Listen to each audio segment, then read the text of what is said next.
Well, hello there. How are you guys doing today? I hope everyone is well. I'm really glad to have an opportunity to stop in and talk with you today on our final session of Let's Get Ready in our You Can Homeschool series. And so tonight I want to talk about three things: strengths, comparison, and purpose. So let me see if I'm live over here. And hopefully I am.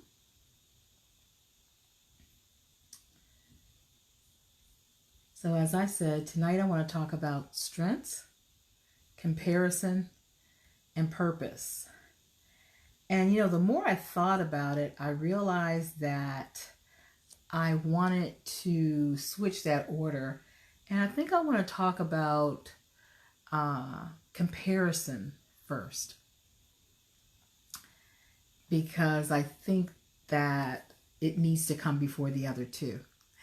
For those of you who don't know, my name is Anita Gibson. I am a coach, speaker, educational strategist, and the author of the book Starfinder, which I will talk with you about a little more later on.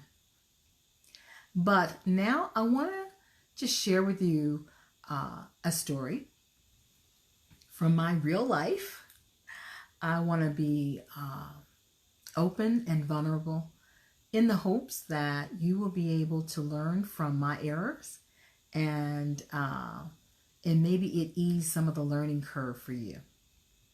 So one of the things that I learned as a homeschool mom is to never compare my children. At the time, I did not know that. And so our firstborn was just a natural learner. I don't fully even remember teaching her how to read.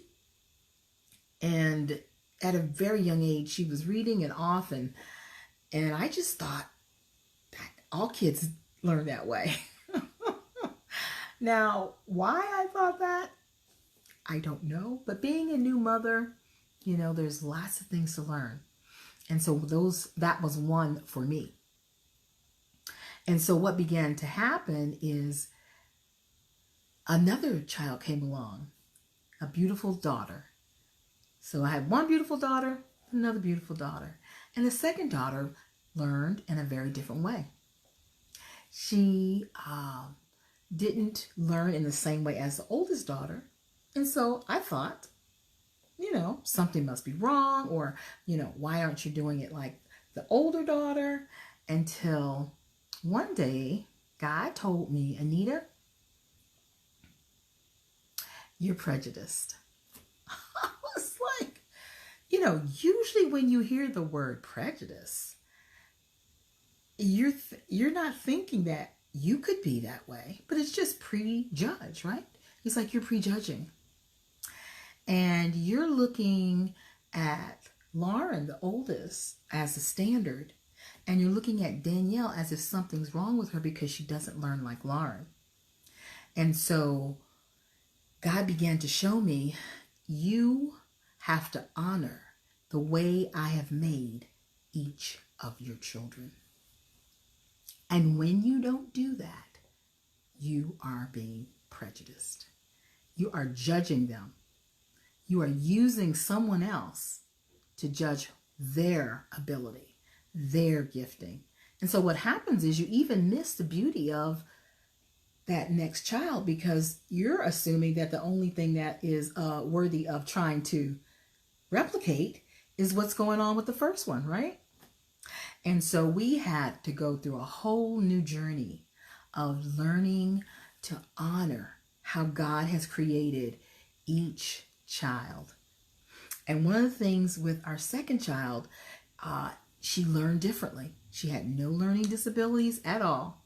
And we called her the finder. If there was something lost in our house, we could always say, Danielle, have you seen? And she would go running off somewhere.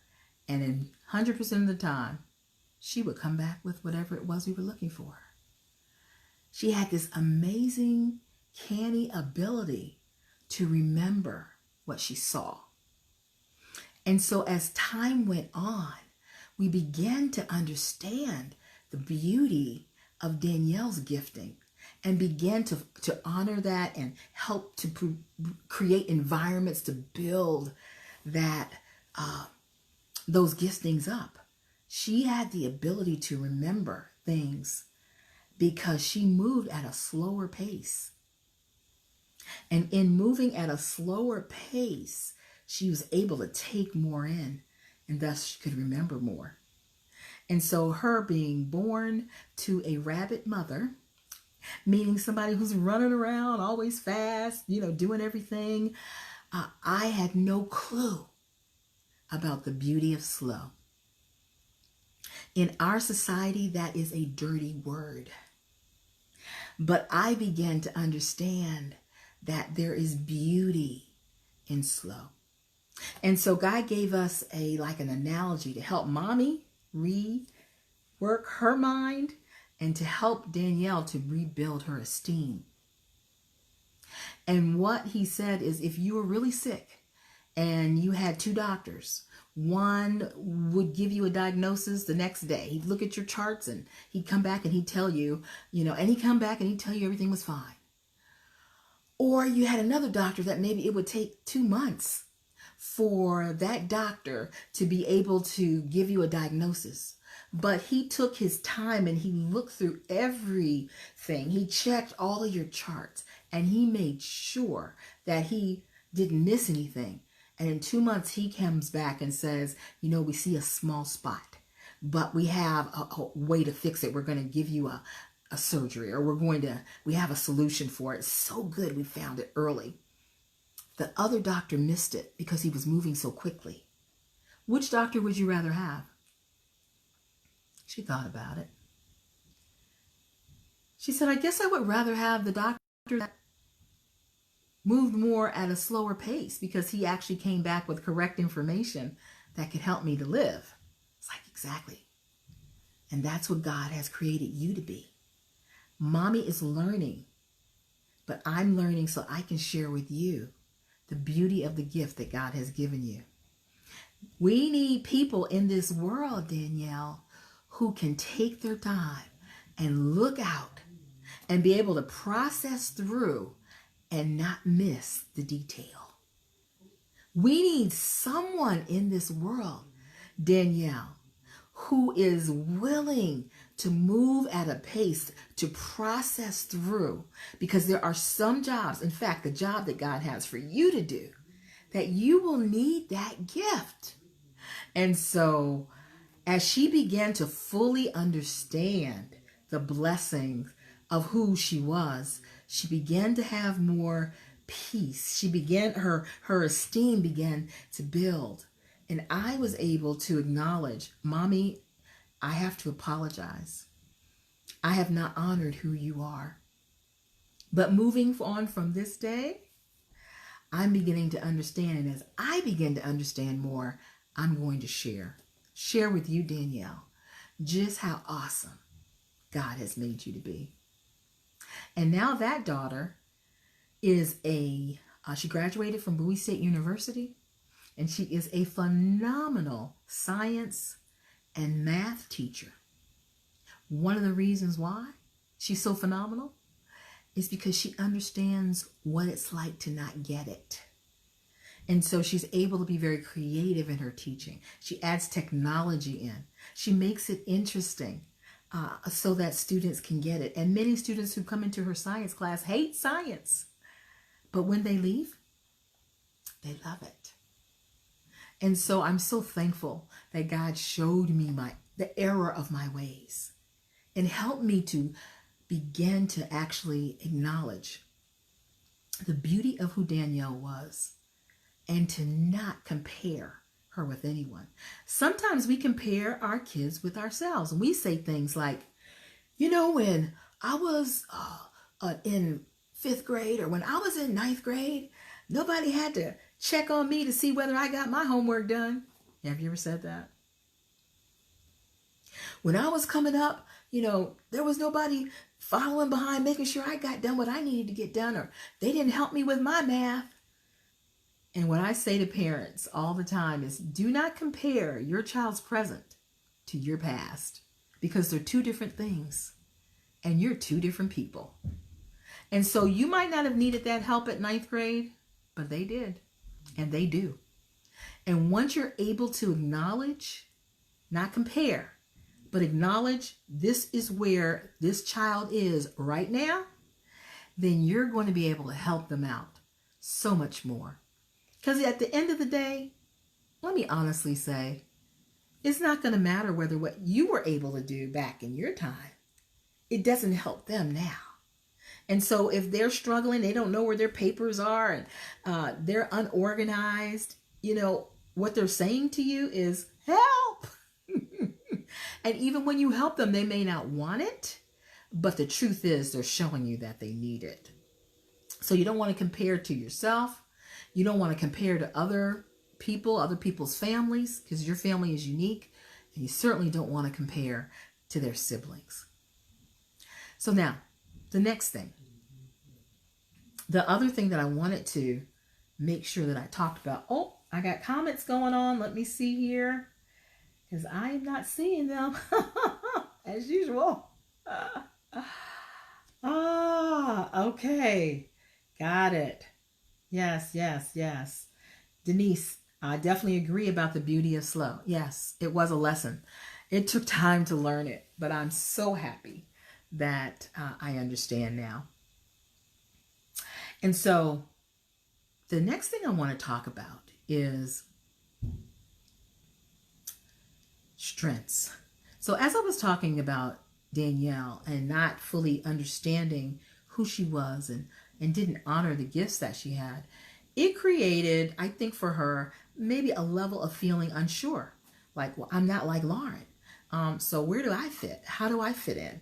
And so I think it did some damage to her self-esteem, which we really had to work on.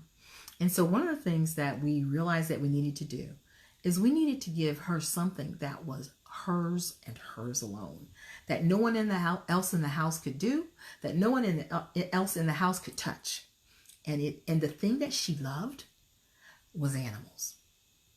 She was like the animal doctor in the neighborhood. When a bird would fall out of a tree or somebody find a turtle, they'd bring them to our house and say, Danielle, help, what am I supposed to do? And so Danielle loved animals, but even the thing below that was nurture. She loved to nurture living things.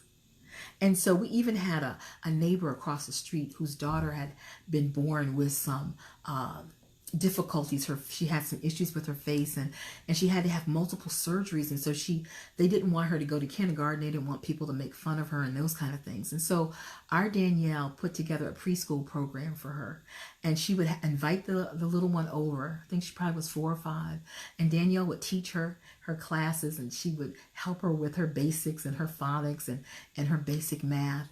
And the little girl just blossomed.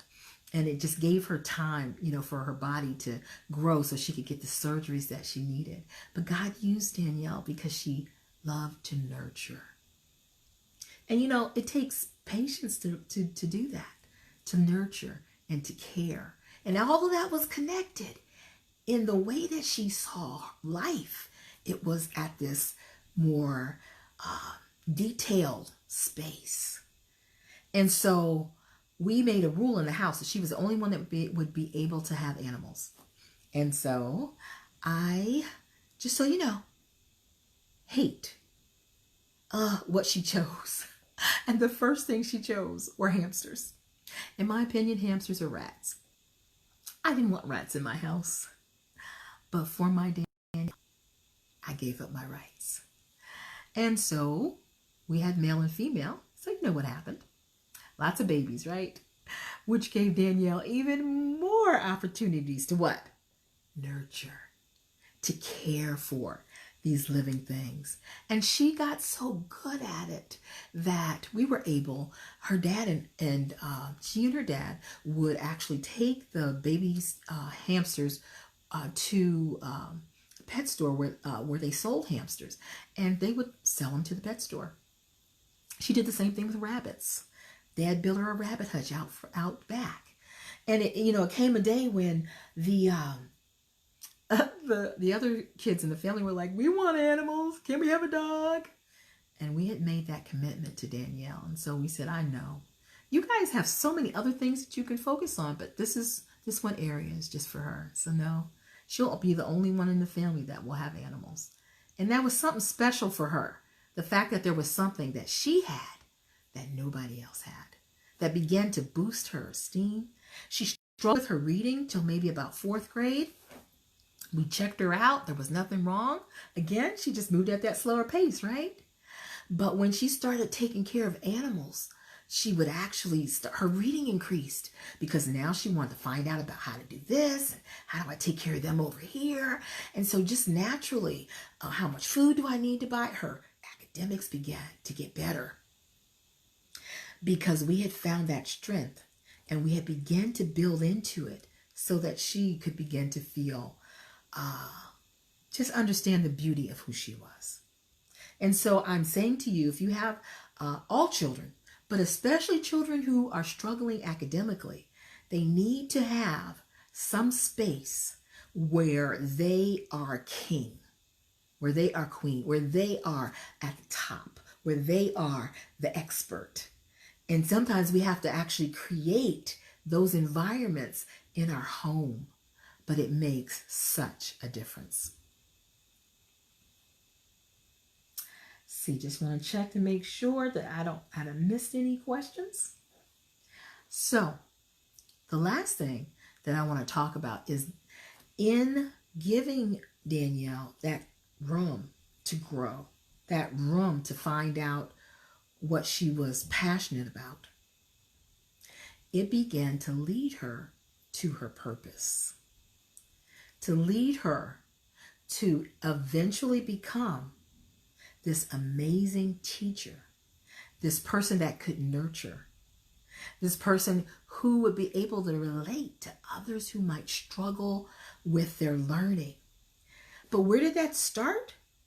Her desire to be a teacher, to nurture, was all the way back when she had those hamsters, and we gave her space to care for them and take care of them. If you have a child, excuse me, in your home and they're struggling, find out what they love and find a way to infuse that into your schooling and into your home environment.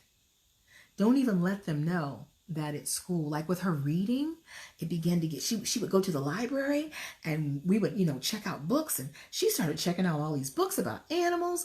I never said, oh yeah, that's school. I always made it like fun, like incredibly interesting. And then we let her read to us. We just made just a whole world of the things that interested her. And it enabled her to grow and to develop and to find her purpose. So I've written a book called Starfinder, and the STAR actually is an acronym. The S stands for strengths, the T for talents, the A is for abilities, and the R is for resources. You need to know your child's STAR qualities. I'm going to use Michael Jordan as an example to give you a feel for what I'm talking about.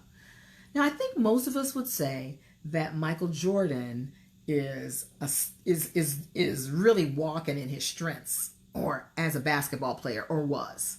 I'll be honest, I'm not really good at athletics. I don't know if he retired yet. He may have. But when he was in his prime, he was at the top in terms of his strengths and abilities. And a strength, I'm going to read this to you, is the ability to consistently provide near perfect performance in a specific activity. I would say that was Michael Jordan. But there was a day when he was in college and just starting college. He was pretty good back then. But it was an ability that he had at that point, and he was building on it. People noticed it. They thought, hey, this guy's got something going on. So it was a talent. So a talent is a child's natural aptitude, feelings, patterns of thought, or behavior that can be productively applied. So Michael Jordan had a talent when he was in college. Everybody could see that for the most part. Did you know that when he was in high school, he did not make the varsity team the first time he tried out, he actually ended up going to junior varsity. So in high school, that strength that was a talent in college was an ability. People noticed that he had an ability, but he had to build on it. He had to get training. He had to keep practicing. I heard a story that when he was, I believe, in high school, trying to get on the varsity team, his coach allowed him to practice basketball early in the morning before school started. And every morning they would hear Michael Jordan in the gym bouncing that ball and practicing. 6 in the morning he would get up because he wanted to take that ability to a talent and then take that talent to a strength. And because he was willing to do that, he was rewarded very richly. And so the final thing, so we got the S, the T, the A, and the R. Resources. He had a coach that was willing to go the extra mile to help him out. I want you to know that as a family, you also have resources. There are people in your world that can help your child get to where they need to be. Everything does not have to reside within you. There are some things that will happen from the people that you know. Hey, hi Ricky. How are you? Thanks for stopping in. That's my son. So you have to be cognizant, aware that this homeschool journey is not just about what you and your husband can provide. It's about who your resources are. Who are the people around you that can help you with the math? Like I made a vow, I was never going to do chemistry again. So I found another mom who taught chemistry and she was able to teach it to the homeschool kids. So I don't have to do everything. I just kind of have to be the person that puts it together. But when you are able to find your child's strengths, when you're able to help them move toward purpose, you're no longer dragging them. Do you know what I mean? You feel like sometimes you're dragging your kids with academics like they don't really want to. But let me tell you, when you begin to give them the keys to who they are, and you begin to create environments where they can build on their strengths, they start following in an amazing way. They start following their purpose, and they start following their dreams. And then you get behind them and encourage them on, and you're not dragging anymore. So my name, again, is Anita Gibson. I'm a coach, speaker, educational strategist. And if you'd like to know more about my book, Starfinder, you can check out the link that'll be in our conversation here in the comments. And you can also check me out. We have a group called Simply Homeschool. And it is just for you, Mom. It's a place for you to be encouraged. It's a place for you to know that you're not crazy. Because you can talk about what's going on with you. So consider joining that group. And if you still have questions about this or other things, I always take 30 minutes and do a Zoom call. Leave your email in the comments and I'll send you a link in 5 minutes and we can talk. I love you guys. And let me just check and make sure I haven't missed any messages, any comments or any questions. Yeah, Natalie said this homeschool journey is not just about what you and your husband can provide. It's about what's around you. Exactly. And you'd be surprised at what's around you when you start thinking like that. This cousin over here, this friend over there that can input and make a difference in your homeschool. All right, I think I'm done. Take care.